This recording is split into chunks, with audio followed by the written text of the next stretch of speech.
Di dalam agama Kristen, Allah sejati terdiri dari 3 pribadi yang nyata.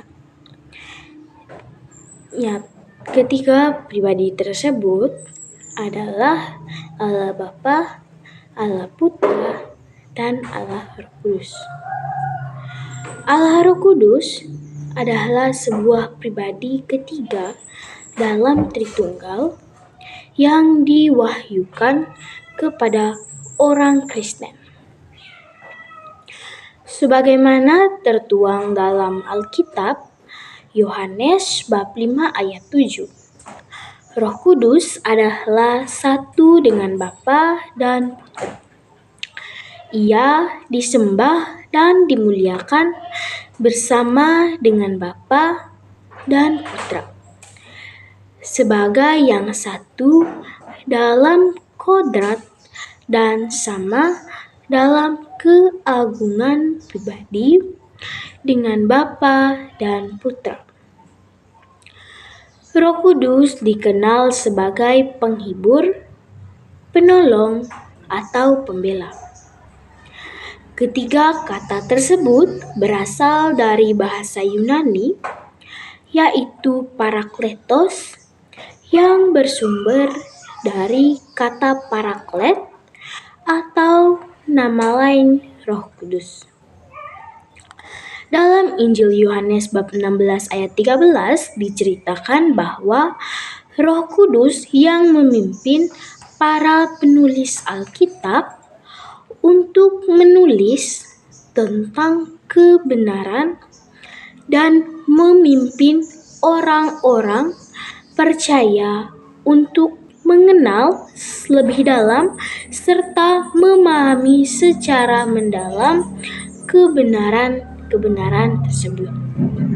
Lambang-lambang dari Roh Kudus. Yang pertama, air. Air melambangkan tindakan Roh Kudus dalam pembaptisan. Yang kedua, pengurapan dengan minyak.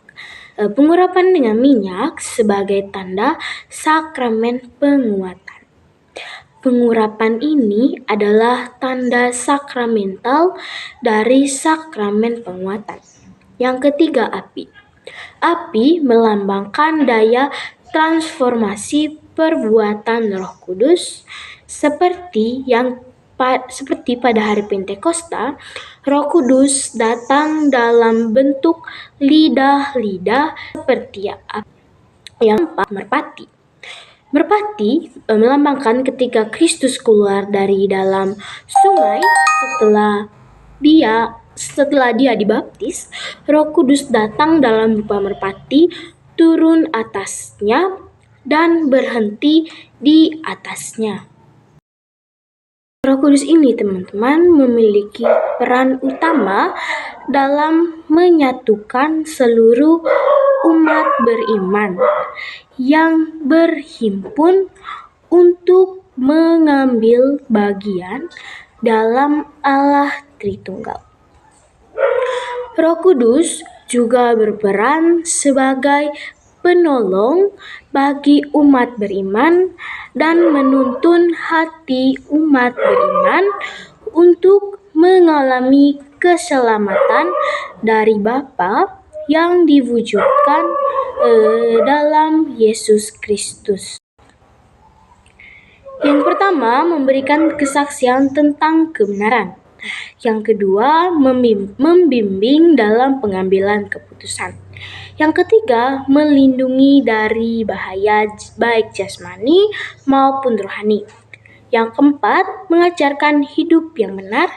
Dan yang kelima, memberikan penghiburan saat seseorang menghadapi cobaan atau kesulitan. Jadi teman-teman, dari materi tentang Roh Kudus ini yang bisa saya simpulkan ialah Roh Kudus ini memiliki peran yang sangat amat berarti dalam kehidupan orang Kristiani. Roh Kudus ini teman-teman sebagai penghibur, pembimbing, dan penolong umat Kristiani. Roh Kudus ini membimbing umat Kristiani dalam menjalani kehidupan yang penuh dengan cobaan, dan Roh Kudus ini mengajarkan kita, umat Kristiani, untuk tetap setia kepada Kristus. Kita sebagai umat Kristiani memiliki hukum dasar, yaitu hukum cinta kasih. Dari Roh Kudus ini, teman-teman, kita diajarkan untuk saling setia dalam berbagai hal. Sesuai dengan hukum cinta kasih, kita harus saling mencintai dan mengasihi sesama kita tanpa memandang derajat orang tersebut.